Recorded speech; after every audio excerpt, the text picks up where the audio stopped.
Hey everybody and welcome back to Hearts of Iron 4 Noob to Expert with Scott and me. How you doing, Scott?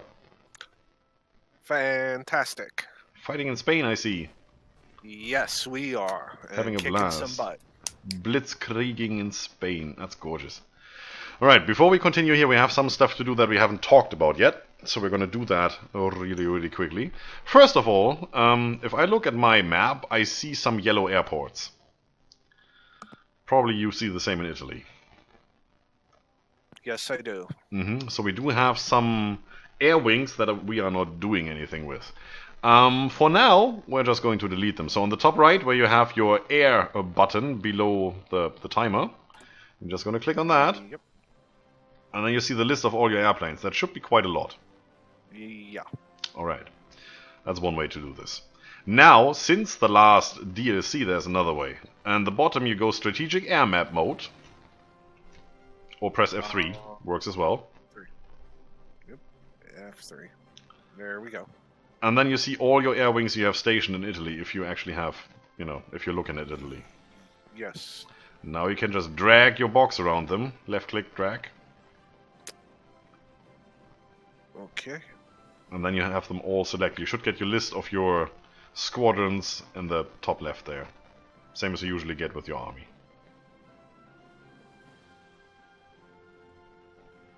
Okay, let's try that again. Okay. No, it's not. As soon as I do it, it just snaps back. There we go. Got some. I got a few of them. Yeah, you can hold shift and just, make more boxes and just add to it until you have them all. Okay, shift. That. And shift. Hold shift and no, that's not working. Yeah, either. hold shift and drag boxes around them. If you make the boxes too big, like covering the whole screen, or if you're zoomed out too far, it sometimes just doesn't work. Okay. Also, if you manage to hit an airport while you're doing this, you probably get something else entirely. Well, I have a lot in. All of them are at airports, so that's generally how it goes. Yeah, but if you actually click on an airport, you will usually unselect all of the stuff and get only those stationed in there. Okay. So that might play into this whole thing. I usually just zoom out as far as I can before the actual air wings disappear from the map, and then I just drag a tiny box around it. That should work. Okay. Yep. When you get that done, you see on the left-hand side you have the little trash can. Yes. Okay, click. Okay, done.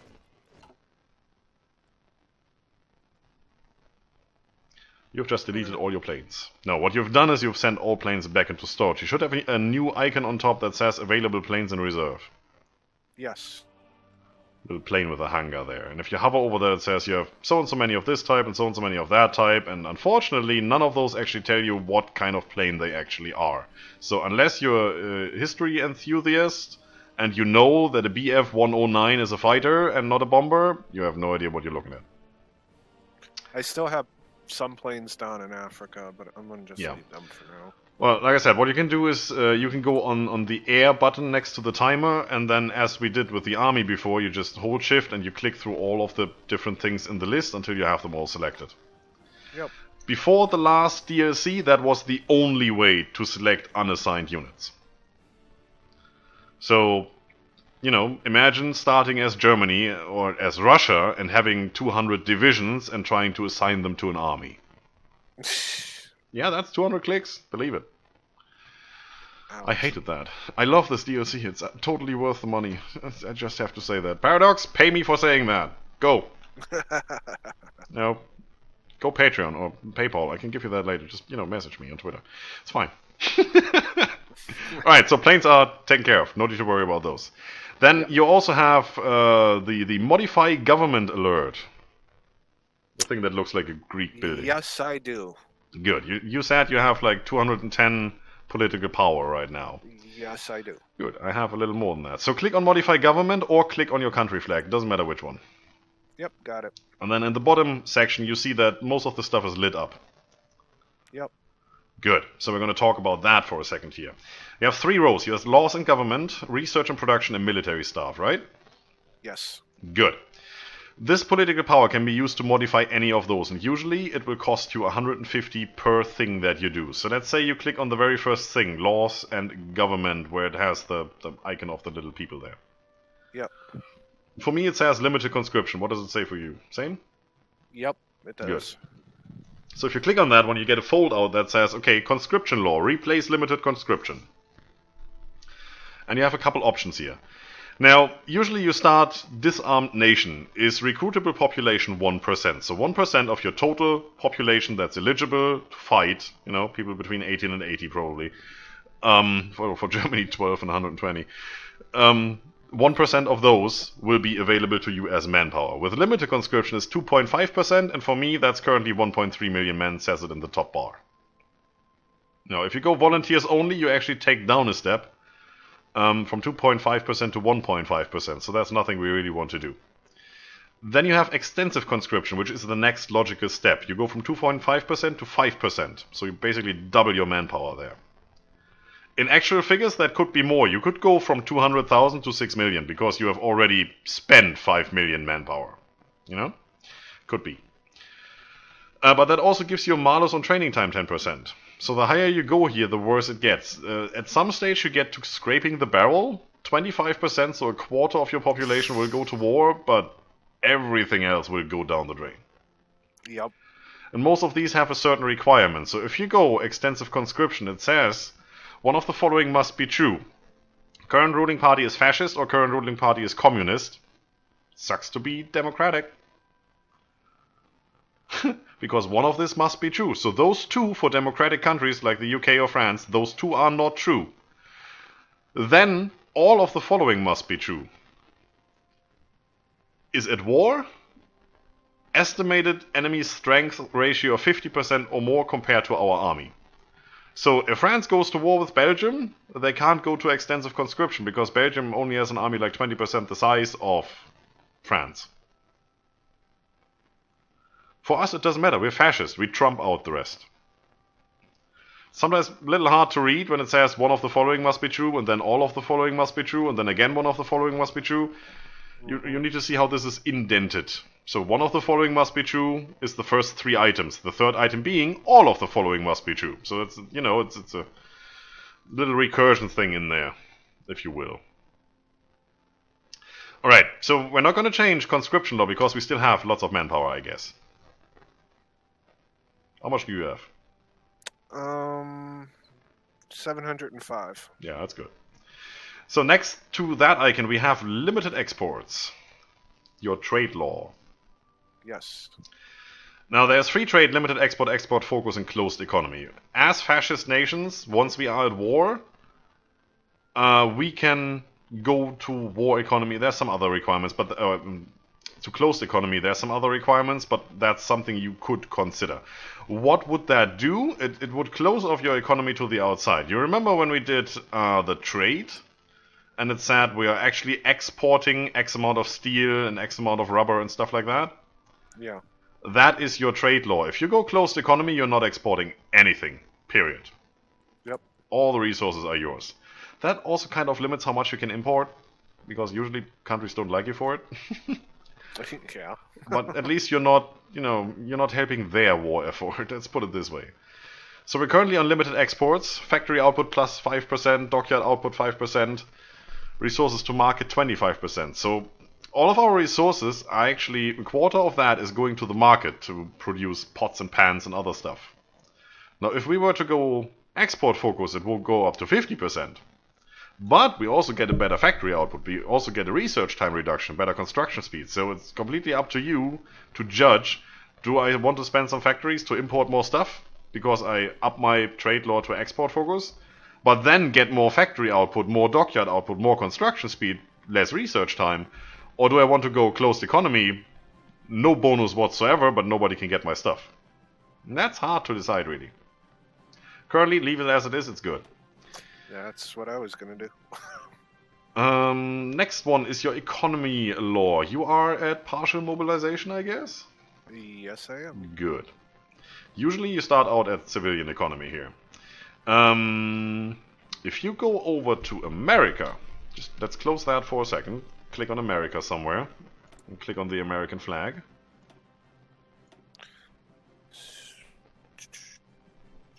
You don't have to find your home, just somewhere.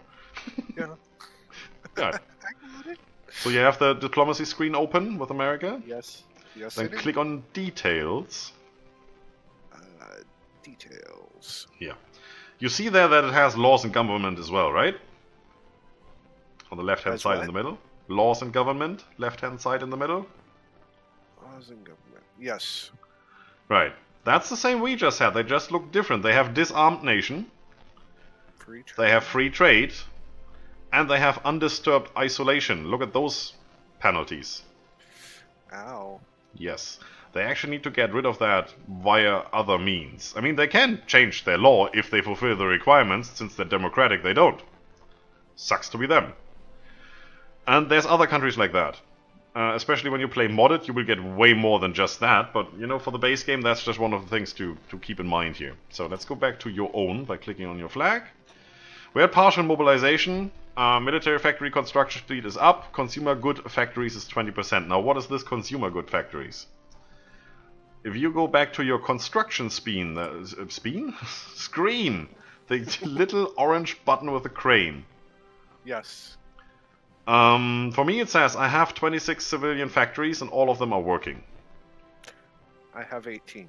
And when I look down there in my production queue, I only see 11 assigned.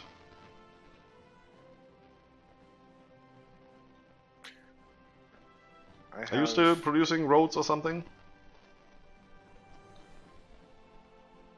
Well, I have 18 out of 18. Mm-hmm. Then 9 your out of list, it should 15. say consumer goods, trade goods, and then your actual building projects. Consumer goods is 9, trade goods is 5, and then I have one that's 9 out of 15. Good. So out of all the factories you have, only 9 are actually working on your construction. Right. So for me it says, I have 26, all of them are assigned to do something. Consumer goods, 15. If I hover over there, it says, with our current economic policy, the people expect 20% of our total number of factories to produce consumer goods. This need is filled by civilian factories, only leaving us with only 18 factories, where 18 can be used for trade and stuff. So partial mobilization says 20% of our factories, in this case it's 15, are going to produce toasters and pots and pans and spoons and whatnot. You want those to produce military factories, right? Yes. So that's one of the things we could change here. Traded goods is obviously you are getting oil from somewhere, you need to trade away factories for that. So that is good. You know that you're trading away factories because you're getting something else for it. That's fine. Yes. But you want to reduce consumer goods. So if we go back, click on the flag and go back to our laws and government and go partial mobilization, we could go to war economy, which would reduce consumer goods factories from 20% to 15%. And would up our military factory construction speed. We need 15% wall tension for that, and we need to be fascist, and we are. So we could immediately go and do that. And honestly, I'm going to do that right now. Now if I go back, it says I'm only using 11 factories for consumer goods, and there's actually 15 producing my civilian factories currently. That's better.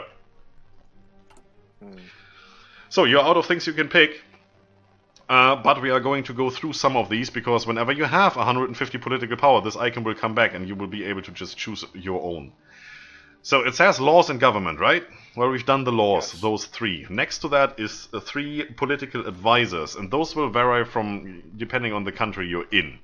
Some of them will be grayed out because you need to complete a focus tree or an event needs to fire that actually makes them available. So I have one here, Fritz Todt has completed Focus Westwall. So as soon as I have done the Focus Westwall, this guy will become available. This is just something to note here. There's different people in here. So I have a Captain of Industry, which will give me civilian factory construction speed and infrastructure construction speed. It's ballerific. It's absolutely amazing. You want that. I have a War Industrialist, which gives me military factory construction speed. Ballerific. You want that. Armaments organizer. Conversion from civilian to military factory cost will go down, so they are produced or converted faster. Never use that. Forget it. It's up to you to work through that. There's others. For example, I have a Prince of Terror, I have a Silent Workhorse, and all of those. There's different reasons for picking these. Just read what they do and think if you need it. So, for example, the Silent Workhorse will give you 15% more political power. Well, more political power means you have those 150 points faster. So you can do more stuff with it. Faster, right? Mm-hmm. Backroom Backstabber will give you political power gain and ideology drift defense. We haven't done ideology drift yet, but, you know, you're mostly fascist. Other nations could influence you to become democratic. That would mess with your whole plan. So this guy will, you know, put on the brakes for those guys. Good. Not going to do any of the political advisors yet because they are not really that worth at this very moment. The next line is research and production. Right? Yes. Let's start on the very right, where it says, add a theorist. I get different theorists here. Usually there is a naval theorist, a close air support theorist, blitzkrieg theorist, a doctrine theorist, all those different guys. If you hover over them, they tell you what they do. So for example, let's take the nuclear scientists I have here. It says nuclear research time minus 10%. Now if you think about that, one of those nuclear research things costs you 500 days and you can just shave off 50 days, that helps a lot. Is it worth it right now? No, it's not. We're not even doing nuclear research until 1940? 42 maybe? I have to check that. So you can exchange these over time. You can pick somebody now and just exchange them with somebody else later, but you still need those 150 points, or maybe even 250 for some of them. So that just to keep in mind. So we want to pick something that helps you right now. So for example, I could take a blitzkrieg theorist that gives me army experience gain plus 0.05 daily, land doctrine research time minus 7%, armor max speed plus 10%. So all my tanks would be faster, 10% faster. Quite nice. I'm not going to pick anyone here though right now because that's for the bigger things. There's going from right to left, there is industrial concern, material designer, aircraft designer, ship designer, and tank designer.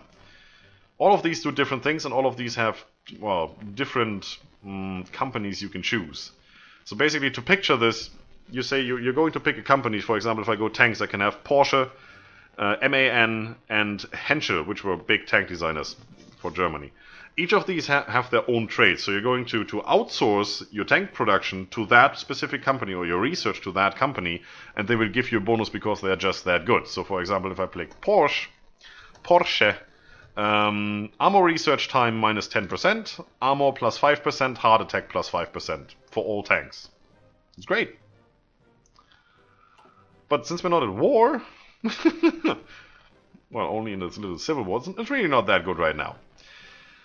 And then on the bottom we get the military stuff, and that's where I'm actually going to choose right now because that's something that helps us immediately. Again, we're going to go left to right. We have Chief of Army, Chief of Navy, Chief of Air Force, right? Mm-hmm. Still follow me, very good. Are we using our Navy or our Air Force right now? No. So picking those is probably not worth it. Chief of Army, let's go on that one. You should have a selection of people there, right? I have 3. Good. They do different things. I have one that does Army Organization, Army Drill, Army Offense, Army Maneuver. And in brackets, they always have their level of expertise. There's 3 different levels. There's, well, I have Expert, which is the middle ground. Then there is a Genius, which is the really, really good guys. Who would have thought that? And then there's Specialist, which is the low-level guy. I actually had to look that up. See, that's why I have my notes.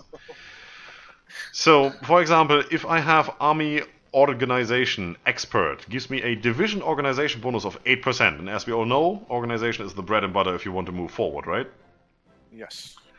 Plus 8%. If that was a specialist, it would probably be plus 4%. And if it was a genius, it would be plus 12% or something like that. Good to have. Alright. Army Drill Expert, Division Training Time. Well, I'm fine with the training time. Don't pick those guys. Division Attack, plus 10%. That would be good. And Army Maneuver, Division Speed, plus 10%. That could also be good, depending on the situation. So these go in conjunction with the other 3 icons we haven't done yet. There's military high command, those icons with the stars. You see those? That's more of those guys. So what I'm going to pick right now, because, you know, I'm Germany, I'm going to pick Erwin Rommel, the Armor Genius. Division attack, 15%. Division defense, 15% for everything that has a tank in it. And I've picked that guy. And now my tanks in Spain are going to be 15% better in attacking and defending, just like that. That's good, right? Yes. So, attacking into Barcelona should now be quite fun. Let's do that. Let's run the game and let's continue on that one. And it's done. Yeah, some research is done. Alright, research. The last thing we do in this episode. One of the things I wanted to touch base on now is because we're in 1936 still, but in the military category I'm getting into 1938 tech, which I can't do yet. If I hover over that, it says time to research 409 days for the next one. If I click on that and then hover over the 409 days, it says base cost 150 days. Ahead of time penalty plus 323%. I'm not going to do that. Technically, it will end roughly the same time or a little bit earlier than if you had waited until 1938 and started researching it then. But you are tying up one research slot for the whole 409 days, when it should only have taken 150. So nearly 3 times as long. So you could do 2 other researches and then do this one, and you would finish at the same time. So you're wasting time. And research that could be used otherwhere. Otherwhere? Otherwise. Somewhere else. Otherwhere is good. I need to keep that in mind. Alright, what I want to touch base on right now is the land doctrine, which in your research screen at the top, where you have all your green buttons, is the right one of the green buttons. Yep. And looking at this, I think I'm immediately gonna cheat. I'm gonna use an exploit here, I believe. Well, that's actually wasting... that's wasting a bonus. Anyway, I'm currently using Mobile Warfare Doctrine. Which one is yours? I don't have one selected. None at all. Nope. No green icon there anywhere. That's interesting. Oh, yeah. Grand Battle Plan Doctrine. Yeah, Good. Yeah. Good. At least we have something going here. Alright, Yes. cool. Trench warfare. Yeah, it's all quite good. The most OP one usually is the Superior Firepower Doctrine, because the first thing gives you plus 20% soft attack for all frontline battalions, so anybody who's attacking. Just 20% on top, just like that. The next one gives you another 10 organization. If you look at the tanks, I think mine have like 23 organization, that's 50% on top. And the next one will give you all infantry, motorized and mechanized, plus 20% defense. That's huge. You won't get that bonus anywhere else in like the first 3 steps. And then going down, which is a left or right decision here, if you go right, you get another 25% attack and 10 organization for your support company, so if you have support artillery in there, those are going to be better as well. And the same again for the next one. So you just increased your firepower by 50% for your support battalions. That's absolutely brutal. Nice. So I have Mobile Warfare Doctrine. Since I'm going Germany, I might just go down the Blitzkrieg route. And that doctrine on the very bottom, the leftmost, bottommost 3, where it says Desperate Defense, those actually give you more recruitable population if you need it. So doctrines are passive bonus items you get just by researching this stuff. They immediately take effect once you've researched them. And, well, they can give you certain things like extra manpower, extra attack. They can enable certain tactics. So if you go like Superior Firepower, if you click on the first one, it says Unlock Suppressive Barrage. Yep. When you're fighting, you have different stages of a fight. You know, you have attack and defense and breakthrough and fallback and all that stuff. And these are different tactics that I use. Suppressive Barrage just gives you, as the attacker, 10% damage and minus 20% taking damage during that phase. So you want to have all the tactics if you can. So I'm on Mobile Warfare Doctrine, and I do have a 50% bonus on the next one, which I could do in 127 days. But I do consider switching over to Superior Firepower just because it's great. Then again, that only really works if you are actually using artillery, which I'm not. So I guess I'm just going down the route that I'm going. For you, Grand Battle Plan for you is crap. Let me just say that at this stage. Yeah. You can use it. It's a lot for using infantry over tanks and motorized. The Doctrine to the very right, the Mass Assault, that's Russia. You don't have any equipment, but you throw in all the manpower you find, and it still works. You know, Yeah. one gets a gun, the other one gets the ammunition, and then just go. No, That's how that works. pass. Superior Firepower, as it says, you have superior firepower, so usually, as all the icons basically show you, you need support artillery in there, or anti-tank support, all the support equipment that you can get, and that works for you. And Mobile Warfare, that's your Blitzkrieg going right there. So I'm probably gonna go down that route. Mobile warfare, yeah. Yeah, for you, I would actually recommend superior firepower. Just get artillery going, add that to all your armies, and then just pump out the divisions. That should That work. means I'm gonna have to start doing artillery because I don't have any now. I got rid of it. Remember? Yeah, I know. Well, we get there eventually. Once we're done with Spain, we want to start producing stuff. All right. Well, me at least, because I get Poland, so I get all the things. Now I'm getting more factories as soon as I actually get Austria and all of that. You probably want to switch Doctrine, right? What's that? You want to switch your Doctrine over to another. So, the way this usually works, I mean, you have Grand Battle Plan Doctrine, I have Mobile Warfare Doctrine. I could click on the first icon in Superior Firepower Doctrine, and then would have to go through the research for that. Right? So it takes time. Since you already have the very first of your doctrines researched, you can switch that in one day if you know what you're doing. That's one of the exploits that you need to be aware about. So just for the sake of this whole tutorial thing, I'm not going to go Mobile Warfare, I'm going to go Superior Firepower. So what you do, you have Grand Battle Plan, right? Well, you suggested me doing superior firepower, so that's what I clicked on. Great, I so I thought you were can't show you how it works. I thought you were going to do the mobile warfare doctrine. Well, I was I going was to gonna finish go down talking superior first. firepower. Sorry. Yeah, you should not mind. Can you switch back? Is that a thing? Okay. I haven't tried switching Switch back back. yet. Okay, you have. Good. Yeah. But it's not researching anything. You just have it back, right? No, it's researching it. Okay, then it's Even useless. though it was green, it's researching it again. Yeah, unless then it's useless. No, then just go superior firepower straight away. For everybody else, I will show how that works. So I'm still in Mobile Warfare. I'm going to select the next one in line. I'm going to say research. I'm going to let the game run for one day. There you go. It's the next day. It's now 126 instead of 127 days. I'm going to go back in. I'm going to go over to Superior Firepower, click the first one, and say research. And it's researched. Right there.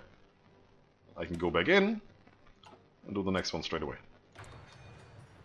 That's one of the exploits in this game. The only thing for me now is, since I had two 50% boni, I could have done 1-2, but since I switched over, that 50% bonus evaporated, even though it only took 1 day anyway, and I'm using the second one for this. So it did cost me some days, 127 for the next research, but only because I waited too long. I could have done that earlier. But yeah, that's how you switch a doctrine in 1 day. And there's one more research I have to do, so let's see where we're going to go. Support equipment, no, I'm not going to do any of those because I don't want to. Tanks, it's way too early, I have all the tanks. I'm not using the artillery, so I'm not going to go down that route.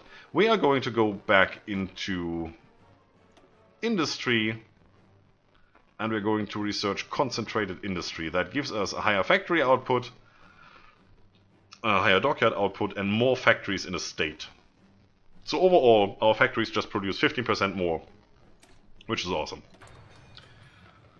Because that increases what we are doing without us having to produce any more things. Alright. Well, we're at the end here. It's already 30 minutes again. Wow, we're killing it. We're still in the Spanish Civil War and it's May.